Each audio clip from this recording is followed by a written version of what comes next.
অসমৰ উচ্চ শিক্ষাৰ এখন অগ্ৰণী অনুষ্ঠান বা বিশ্ববিদ্যালয় তেজপুৰ বিশ্ববিদ্যালয়ৰ সাম্প্ৰতিক যিটো পৰিস্থিতি এইটো অত্যন্ত উদ্বেগজনক আৰু 90টা দিন বিশ্ববিদ্যালয়ৰ উপাচাৰ্যবিহীনভাৱে গোটেই বিদ্যায়তনিক ব্যৱস্থাটো পৰিচালনা কৰাটোৱে মই ভাবোঁ যে অতি দুৰ্ভাগ্যজনক কথা। দেশৰ অতি উচ্চ মান বিশিষ্ট বিশ্ববিদ্যালয়বোৰৰ ভিতৰত এইখন বিশ্ববিদ্যালয়। আনকি পৃথিৱীত যিসমূহ সৰু সৰু মানে নন এফিলিয়েটিং যিবোৰ বিশ্ববিদ্যালয় আছে সেইবোৰৰ ভিতৰত যদি গ্লোবেল ৰেংকিং কৰে তেতিয়া পৃথিৱীৰ 20-25খন বিশ্ববিদ্যালয়ৰ ভিতৰতে এইখনক ধৰা হয়। আৰু শিক্ষা আৰু গৱেষণাৰ মানদণ্ডটো অতি উচ্চ মানৰ এই কথাও বিভিন্ন সময়ত প্ৰমাণ হৈ আহিছে। দেশৰ নাকৰ এছেছমেণ্টতো দেখিব A+ গ্ৰেড লাভ কৰিছে। আৰু বিভিন্ন ধৰণৰ গৱেষণামূলক কাম কাজৰ লগতো ইয়াৰ যিসকল ছাত্ৰ ছাত্ৰী আছে, যিসকল অধ্যাপক অধ্যাপিকা আছে, তেওঁলোকেও বহুত খুব উচ্চ মানসম্পন্ন কামত তেওঁলোক জড়িত। গতিকে এনেকুৱা এখন বিশ্ববিদ্যালয়, যিখন বিশ্ববিদ্যালয় অসমৰ ঐতিহাসিক অসম আন্দোলনৰ পিছত ফলশ্ৰুতিত জন্ম হৈছিল, অসম চুক্তিৰ ফলশ্ৰুতিত জন্ম হোৱা, যাৰ লগত অসমৰ মানুহৰ ত্যাগ আছে, শ্বহীদৰ ত্যাগৰ বিনিময়ত জন্ম হোৱা এখন উচ্চ শিক্ষা অনুষ্ঠান, আৰু যিখনে সময়ৰ লগে লগে অতি শক্তিশালীভাৱে আগবাঢ়িছে।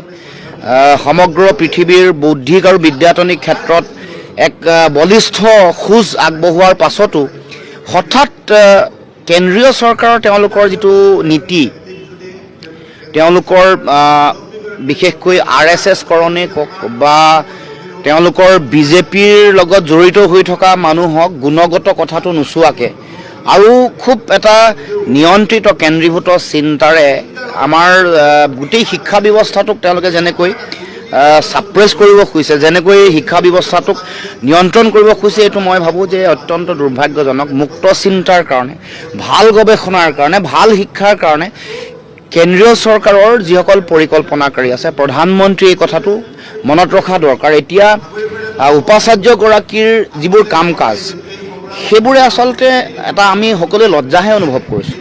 বিশ্ববিদ্যালয় এখনৰ উপাচাৰ্যগৰাকীৰ তেওঁলোকৰ যিটো ভিজনেৰী চিন্তা হ'ব লাগে, তাৰ বিপৰীতে এতিয়া বিভিন্ন ধৰণৰ একেবাৰে সৰু কেলেংকাৰী কিছুমানত জড়িত। তাৰ লগে লগে বিভিন্ন ধৰণৰ যিবোৰ নিযুক্তি হৈছে, নিযুক্তিটো ব্যাপক কেলেংকাৰী। নিজৰ যিটো স্বজন তোষণ আৰম্ভ হৈছে, কেলেংকাৰী হৈছে। আৰু এখন বিশ্ববিদ্যালয় শিক্ষা ব্যৱস্থাত যিটো ছাত্ৰ ছাত্ৰী কেন্দ্ৰিক যিটো শিক্ষা ব্যৱস্থা, ষ্টুডেণ্ট চেণ্ট্ৰিক যিটো এপ্ৰ'চ হ'ব লাগে, সেইটো নৰখাকৈ মই আজি অষ্ট্ৰেলিয়াৰ বিশ্ববিদ্যালয় এখনৰ ছাত্ৰ এজনৰ লগত মই একেলগে আহিছোঁ। আহোঁতে তাত ষ্টুডেণ্ট কাউন্সিল, তেওঁলোকৰ ইলেকশ্যন হয়, ইলেকশ্যনত তাৰপিছত তেওঁলোকৰ ছাত্ৰ ছাত্ৰীসকলৰ অংশগ্ৰহণ হয় পলিচি মেকিঙত, একাডেমিক পলিচি মেকিং, তেওঁলোকৰ এডমিনিষ্ট্ৰেটিভ কথা বতৰা আৰু ৰিচাৰ্চ, সকলোতে ছাত্ৰ ছাত্ৰীসকলৰ অংশগ্ৰহণটো তেওঁলোকৰ একেবাৰে বাধ্যতামূলক। তেওঁলোকৰ হৈ গ'ল, তেওঁলোকৰ 3খন কনফাৰেঞ্চ হয়, এখন একাডেমিক কথা বতৰাৰ ওপৰত হয়, এখন এডমিনিষ্ট্ৰেটিভ কথা বতৰাৰ ওপৰত হয়, আৰু এখন সামগ্ৰিকভাৱে যাৰ লগত গৱেষণা, সমাজ, তাৰ লগে লগে শিক্ষা, ৰাজনীতি, টেকন'লজি, চব কথা যাত মানে এটা ভিজনেৰী কথা, তাত 3খন, তাতে তেওঁলোকে পৰিকল্পনা আৰু ছাত্ৰ ছাত্ৰীসকলৰ অংশগ্ৰহণটো বাধ্যতামূলক। সেই যিটো চিন্তা, সেই চিন্তাটো অসমত কিয় বা ভাৰতবৰ্ষত কিয় নহয়, ইয়াত জাপি দিব খোজা হৈছে। এইটোতো কোনো ধৰণৰ বৰ্ডিং স্কুল কনচেপ্ট নহয়। ইয়াত যিসকল ছাত্ৰ ছাত্ৰী আছে, যিসকলে গৱেষণা কৰি আছে, শিক্ষা লৈ আছে, তেওঁলোকৰ কাৰণে এটা মুকলি পৰিৱেশ, ইণ্ডিপেণ্ডেণ্ট এটা এনভাইৰনমেণ্ট এটা ক্ৰিয়েট কৰিব লাগে।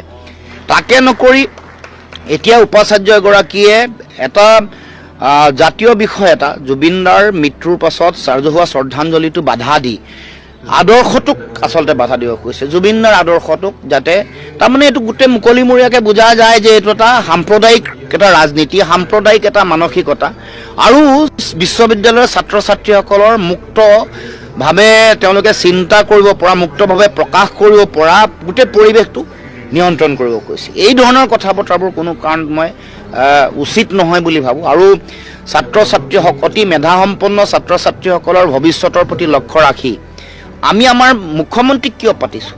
এই ছাত্ৰ ছাত্ৰীসকলক তেওঁলোকৰ ভৱিষ্যতটো সুৰক্ষা দিবৰ কাৰণে, তেওঁলোকৰ বিদ্যায়তনিক, তেওঁলোকৰ শৈক্ষিক ভৱিষ্যতটোৰ কাৰণে যাতে ভাল নেতৃত্ব দিব পাৰে।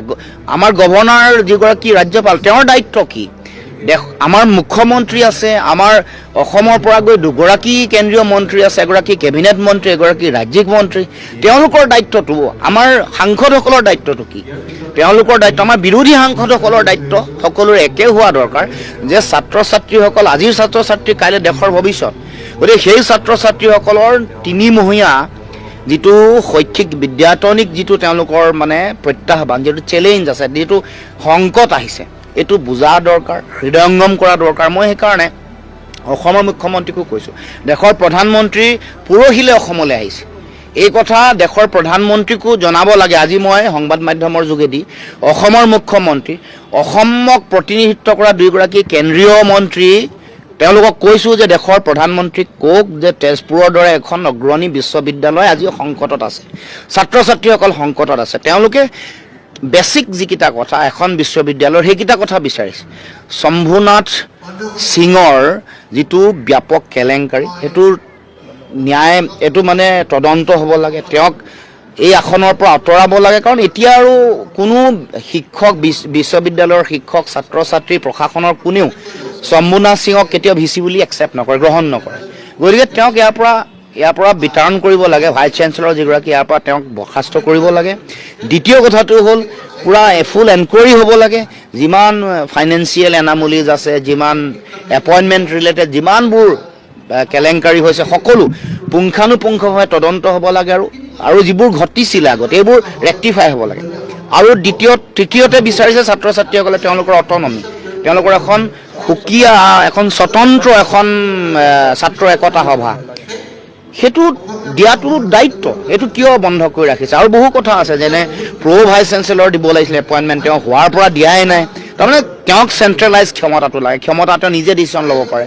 তেওঁ ব'ৰ্ড অফ মেনেজমেণ্টত তেওঁ নিজৰ ইচ্ছামতে মানুহক দিছে, ছিনিয়ৰ মষ্ট মানুহ হ'ব লাগে। এইবোৰ যিবোৰ কথা, তাত মানে তেওঁৰ এটা পদলেহনকাৰী এটা দল এটা থাকিব লাগে, যি নেকি সকলো কথাতে হয় অজুৰ বুলি কয়, তেওঁৰ মতে সকলো সিদ্ধান্ত লয়। আৰু ছাত্ৰৰ হিতৰ কাৰণে, শিক্ষাৰ ভালৰ কাৰণে, বিদ্যায়তনিক ভৱিষ্যতৰ ভালৰ কাৰণে, গৱেষণাৰ ভালৰ কাৰণে যাতে কোনো কাম কৰিব নোৱাৰে, তেওঁ নিজে কাৰাপশ্যন কৰি থকা কামটো যাতে চলি থাকে। কিতাপ কিনিছে কোনো ধৰণৰ নীতি নিয়ম নোহোৱাকৈ, তেওঁ যি মন গৈছে তাকে কিনিছে, তেওঁৰ নিজা চিনাকি কোনোবা এটা অনুষ্ঠানৰ পৰা কিতাপ কিনিবলৈ গৈছে। গতিকে এই গোটেই কথা বতৰাবোৰ মই আমাৰ মুখ্যমন্ত্ৰীলৈও আহ্বান জনাইছোঁ। তেওঁ এই গোটেই কথাটো ক'লে কেন্দ্ৰীয় চৰকাৰ ক'ব কোনে? কেন্দ্ৰীয় মন্ত্ৰী দুগৰাকী আমি কিয় পঠাইছোঁ? তেওঁলোকে ক'ব লাগিব। তেওঁলোকৰ কাম যদি অকল মোদী ডাঙৰীয়াক, দেশৰ প্ৰধানমন্ত্ৰীক তৈল্যমৰ্দন কৰি থকাটোৱে যদি হয়, তেতিয়াহ'লে আমাৰ ক'ব লগা নাই। কিন্তু অসমৰ সমাজ, শিক্ষানুষ্ঠান, ছাত্ৰ ছাত্ৰী, শিক্ষক শিক্ষয়িত্ৰীৰ সংকটত আছে, এই কথা দেশৰ প্ৰধানমন্ত্ৰীক ক'ব লাগে, দেশৰ ৰাষ্ট্ৰপতিক ক'ব লাগে।